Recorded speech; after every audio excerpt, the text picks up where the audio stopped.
अस्सलाम वालेकुम, मैं हूं ज़ुबा अब्दुल्ला और आप देख रहे हैं न्यूज़लिशियस। हमने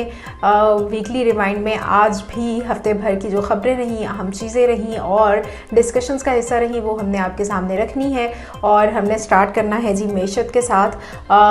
बलूचिस्तान में जो सोने, चांदी और तांबे के ज़खायर हैं उनकी जो कानें हैं उसके इख्तियारात जो हैं वो वफाक को दे दिए गए हैं और खुफिया तौर पर एक करारदाद भी इसके लिए मंजूर कर ली गई है। हमने काफ़ी देखा कि पिछले हफ्ते में इस हवाले से बहुत ज़्यादा डिस्कशंस रही और रिकॉर्डिंग के हवाले से भी किस तरह से हुकूमत जो है उसको लेकर चल रही है और किस तरह से प्रोपेगेंडा किया जा रहा है वो आप सबके सामने है। और मैशत से ही जुड़ी खबर है जो कि अवाम के लिए भी है और पंजाब हुकूमत की तरफ से एक अच्छा जो काम किया गया है वो ये है कि लाहौर में 300 नई जदीद बसेस चलाने का ऐलान किया गया है। ये बसेस जो हैं वो अवामी जो सफरी सहूलत है उसमें मुआविन साबित होंगी और शहरियों के लिए जो बहुत ज़्यादा पेट्रोल प्राइसेस बढ़ गई हैं, ऊबर, क्रीम और फिर इस तरह की जो कैब सर्विसेज हैं वो यूज़ करना मुश्किल हो गया, तो ये एक अच्छी चीज़ होगी। मैशत से ही जुड़ी हुई एक और ख़बर है और क्योंकि पाकिस्तान की मैशत इस वक्त जिस किस्म कि आप कह लें कि गैर यकीनी सूरत हाल का शिकार है, उसकी वजह से पाकिस्तानी और आवाम बहुत ज़्यादा परेशान है। तमाम जो लोग हैं वो महंगाई के हाथों भी तंग हैं, परेशान हैं और लेकिन हुकूमत वक्त को बिलाखिर ख़याल आ ही गया और मेरा ख़्याल है कि ये ख़्याल सिर्फ ख़्याल तक ही रहेगा क्योंकि वज़ीर आज़म साहब ने मैशत और तवानाई का जो बहरान है उस पर काबू पाने के लिए इजलास तलब किया है। और ये काबू किस तरह से पाया जाएगा जब IMF के साथ जो मुआहदे हैं हमारे वो पूरे नहीं हो रहे और फिर हमारा जो गैस के बारे में ये ख़बरें आ रही हैं कि अगले साल हमारे पास नेचुरल गैस जो है वो ख़त्म हो जाएगी और इस किस्म की चीज़ें जब सामने आ रही हैं और सिंध में बहुत ख़ास तौर पे बुरी सूरत हाल है। कराची में गैस की सूरत हाल जो है वो मीडिया में उस तरह से आप आई डोंट नो ख़बरें आप लोग देखते हैं या नहीं, लेकिन काफ़ी ज़्यादा गंभीर सूरत हाल है। अब बात आ जाती है अमनो अमान की और अमनो अमान में जो हमारे सिक्योरिटी फोर्सेस हैं उनका बहुत किरदार है और वो किस तरह से ऑपरेशंस लॉन्च करती हैं और किस तरह से अपने शहरियों की जो जान और माल है उनको तहफ़्फ़ुज़ देने के लिए अपनी जान को दाव पर लगाती हैं। वो हम उस पूरे तमाम जो पाकिस्तानी हैं उसकी कदर करते हैं और उन खिदमात को सराहते भी हैं। तो जनाब खैबर पख्तूनख्वा में सैकड़ों दहशतगर्द जो हैं वो उनको गिरफ़्तार कर लिया गया है। हालिया कुछ महीनों में हमने देखा कि पाकिस्तान में दहशतगर्दी की जो लहर थी उसने एक बार फिर से सर उठाया और बहुत से दर्जनों बल्कि सैकड़ों जो पाकिस्तानी हैं उन्होंने अपनी जानें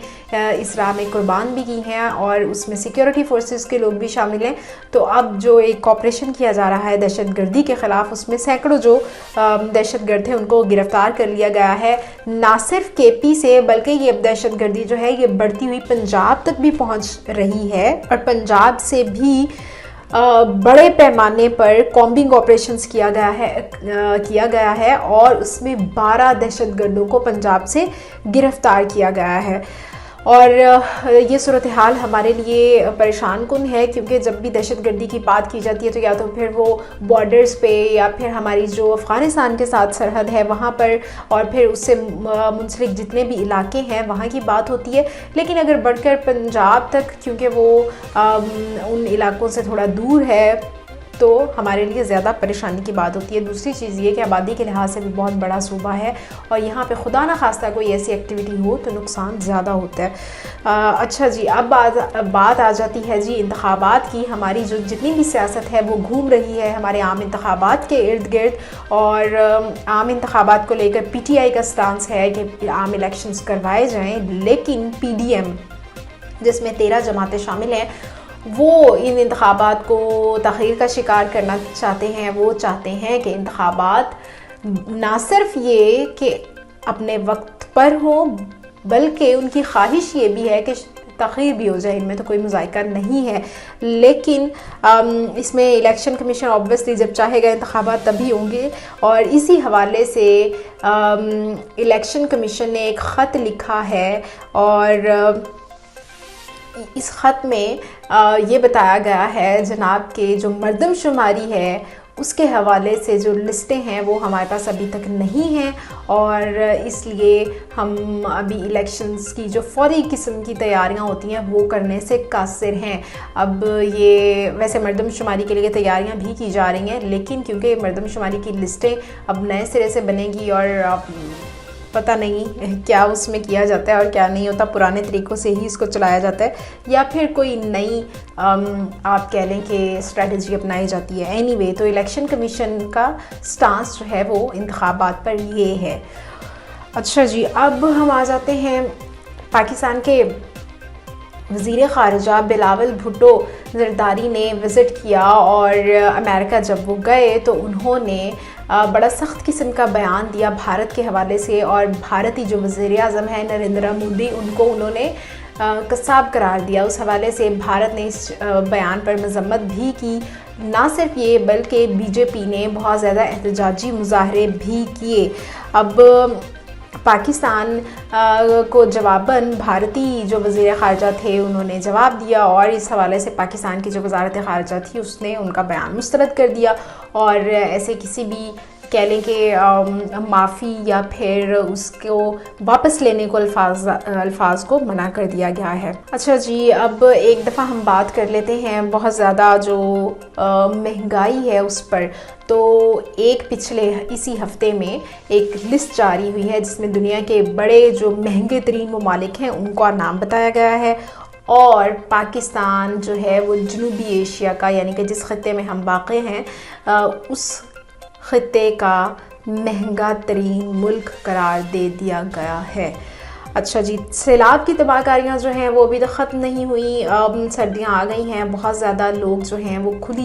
खुले आसमान के नीचे अपनी ज़िंदगियाँ गुजारने पर मजबूर हैं। तो सैलाब की तबाहकारियों से निमटने के लिए बरतानिया ने एक दफ़ा फिर हाथ बढ़ाया है और 26 मिलियन पाउंड्स की इमदाद जो है वो पाकिस्तान को देने का फ़ैसला किया है। और ये इमदाद जो है वो हुकूमत के पास होगी, विफाक के पास, और उसको किस तरह से यूटिलाइज़ किया जाएगा ये अभी हुकूमत ने ना ही तो पिछली जो इमदादें आई थी उनके बारे में बताया है, और ना ही अभी इसके बारे में किसी किस्म की कोई इन्फॉर्मेशन दी गई है। अब बात कर लेते हैं थोड़ी सियासत पर। तो सियासी सूरत हाल जनाब ये है कि कल इमरान खान साहब ने पंजाब और KP की जो असेंबलीज़ थी इनको तहलील करने का ऐलान कर दिया है, और अगले हफ्ते में यानी कि अब नेक्स्ट वीक जब आप वीकली रिमाइंड देखेंगे तो होपफुली असेंबलीज़ जो हैं वो डिज़ोल्व हो चुकी होंगी, क्योंकि 23 दिसंबर की तारीख दी गई है, और उस तारीख पर जब KP और पंजाब की असेंबलीज़ डिज़ोल्व हो जाएंगी तो अगर जनरल इलेक्शंस अनाउंस नहीं भी होते तो ऑटोमेटिकली पंजाब और KP में आम इंतखाबात होंगे दोनों सूबाई असेंबलीज़ के,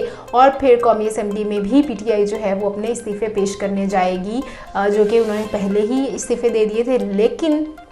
इलेक्शन कमीशन और कौमी असेंबली की तरफ से उसको कहा गया कि स्पीकर के सामने पेश होकर नहीं दिए, इसलिए दोबारा से इन इस्तीफ़ों को किया जाए, और अब PTI ने यही फ़ैसला किया है। लेट्स सी कि ये जो सियासी चीज़ सूरत हाल है ये किस तरफ बैठती है। और आज ही की एक और डेवलपमेंट है जिसमें कल की जो इमरान खान साहब की तकरीर थी उसमें चौधरी परवेज़ इलाही भी साथ थे और वज़ीर आला KP जो हैं वो भी साथ थे, लेकिन चूँकि इमरान खान साहब ने काफ़ी ज़्यादा इस्टेब्लिशमेंट को, जनरल बाजवा को बुरा भला कहा, उन पर तनकीद की, और उनके जो फैसले और जिस तरह से उनकी सियासत में इंटरफेरेंस थी और गैर आइनी उनका जो किरदार था, जब उस पर बात की तो उस पर अब आज परवेज़ इलाही साहब का इंटरव्यू आया एक, और उसमें उन्होंने कहा कि ये मुझे बहुत बुरा लगा कि उन्होंने बाजवा साहब को बुरा भला कहा, जिस पर सोशल मीडिया पर लेकर काफ़ी ज़्यादा तनकीद है। ख़ास तौर पर काफ लीग को बहुत ज़्यादा निशाना बनाया जा रहा है, और मोनिस इलाही साहब फिर अभी तो कुछ देर पहले पहुंचे इमरान खान साहब के पास, और उन्होंने इन सारी जो चमगोइयाँ थी कि इत्तेहाद टूट रहा है या फिर नून लीग